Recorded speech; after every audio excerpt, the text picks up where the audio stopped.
दोस्तों, वीडियो शुरू करने से पहले कृपया आप मेरे चैनल को सब्सक्राइब जरूर करें और साथ में बेल आइकन को भी दबा दें ताकि मेरे नए वीडियो का नोटिफिकेशन आपको मिल जाए। और अगर वीडियो अच्छा लगे तो कृपया लाइक, कमेंट और शेयर जरूर कीजिए।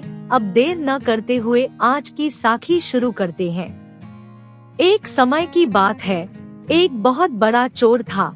जब उसका अंतिम समय आया तो उसने अपने बेटे को बुलाकर कहा, जब भी तुम चोरी करने जाओ और लोग जाग जाए या पुलिस पीछे पड़ जाए तो छुपने के लिए कभी किसी गुरुद्वारा, धर्मशाला या धर्म स्थान में कभी मत जाना, बल्कि इनसे दूर ही रहना। और अगर कभी चोरी करते हुए पकड़े जाओ तो कभी मत मानना कि तुमने चोरी की है, चाहे पुलिस तुम्हें जितना मर्जी मारे। लड़के ने कहा, सत्य वचन पिताजी।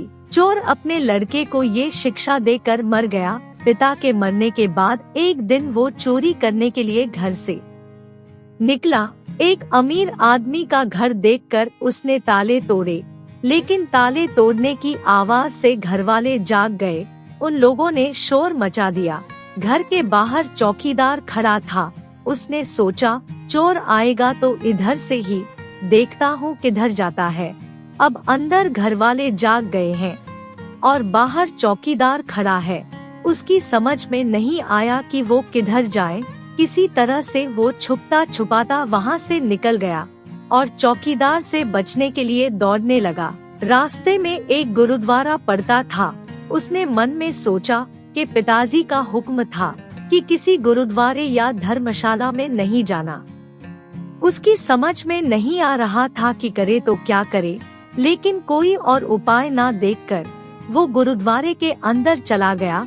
पिता की कही हुई बात याद थी, इसलिए गुरुद्वारे में जाकर उसने अपने कान बंद कर लिए कि कहीं सत्संग के वचन कान में ना पड़ जाए। कानों को बंद कर लेने पर भी चोर के कानों में गुरु जी के ये वचन पड़ गए कि देवी देवताओं की परछाई नहीं होती। उसने मन में सोचा, मुझे क्या करना है, चाहे परछाई हो या ना हो। घरवाले और चौकीदार उसको अभी भी ढूंढ रहे थे। किसी ने उनको बताया कि चोर गुरुद्वारे में है। वो लोग गुरुद्वारे में आ गए और चोर पकड़ा गया। पुलिस ने चोर को बहुत मारा, लेकिन वो नहीं माना कि उसने चोरी की है। उस समय ये नियम था कि जब तक मुजरिम अपराध कबूल ना करे, उसे सजा नहीं दी जा सकती। आखिर चोर को पकड़कर राजा के सामने पेश किया गया।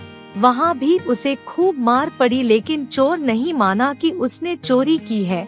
उस समय राजा के दरबार में स्वांग करने वाली औरतें होती थी, जो अपना रूप बदलकर चोरों से सब कुछ कबूल करवा लेती थी। उनमें से एक औरत ने कहा, इसमें कौन सी बड़ी बात है, आप मुझे एक मौका दो, ये अपना गुनाह खुद कबूल कर लेगा। राजा ने उसको ये करने की अनुमति दे दी। चोर अक्सर देवी माता के भक्त होते हैं। स्वांग करने वाली औरत ये बात जानती थी। उसने देवी का स्वांग बनाया, 2 नकली बाजू लगाई, चारों हाथों में 4 मशाले जलाई, नकली शेर की सवारी की। क्योंकि ये सब कुछ राजा के हुक्म से हो रहा था, इसलिए पुलिस भी उसके साथ थी। उस औरत की हिदायत के मुताबिक जब वो जेल के अंदर आई तो जेल के दरवाजे अपने आप खुल गए। जब आदमी किसी मुसीबत में फंस जाता है तो अक्सर अपने इष्ट देव को याद करता है। इसलिए चोर भी देवी माता का ध्यान कर रहा था कि वो उसे इस मुसीबत से बचा ले। जब जेल के दरवाजे एकदम खुले और रोशनी हो गई तो चोर का ध्यान भी टूट गया। उसने देखा कि सामने देवी माता खड़ी है। देवी माता ने उसको कहा, देख भक्त, तूने मुझे याद किया और मैं आ गई। तुमने बहुत अच्छा किया जो पुलिस को अपनी चोरी की बात नहीं बताई। चाहे तूने चोरी की है या नहीं की, मुझे सच सच बता दे, मुझसे कुछ मत छुपाना, मैं तुम्हें फौरन आजाद करवा दूंगी। चोर देवी का भगत था। अपने इष्ट को सामने देखकर वो बहुत खुश हुआ। उसने मन में सोचा कि मैं देवी माँ को सच सच बता देता हूँ। जैसे ही वो बताने को तैयार हुआ कि तभी उसकी नजर देवी माता की परछाई पर पड़ गई। उसको एकदम गुरुद्वारे में सुना हुआ वचन याद आ गया कि देवी देवताओं की परछाई नहीं होती। उसने देखा कि इसकी तो परछाई है। वो समझ गया कि ये कोई देवी नहीं है बल्कि पुलिस की कोई चाल है। वो सच कहते कहते रुक गया और बोला, माता मैंने चोरी नहीं की। अगर मैंने चोरी की होती तो क्या आपको नहीं पता होता।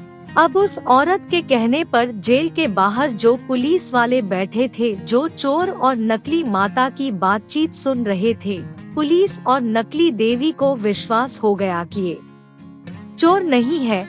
अगले दिन उन्होंने राजा से कह दिया कि ये चोर नहीं है। राजा ने उसको आजाद कर दिया।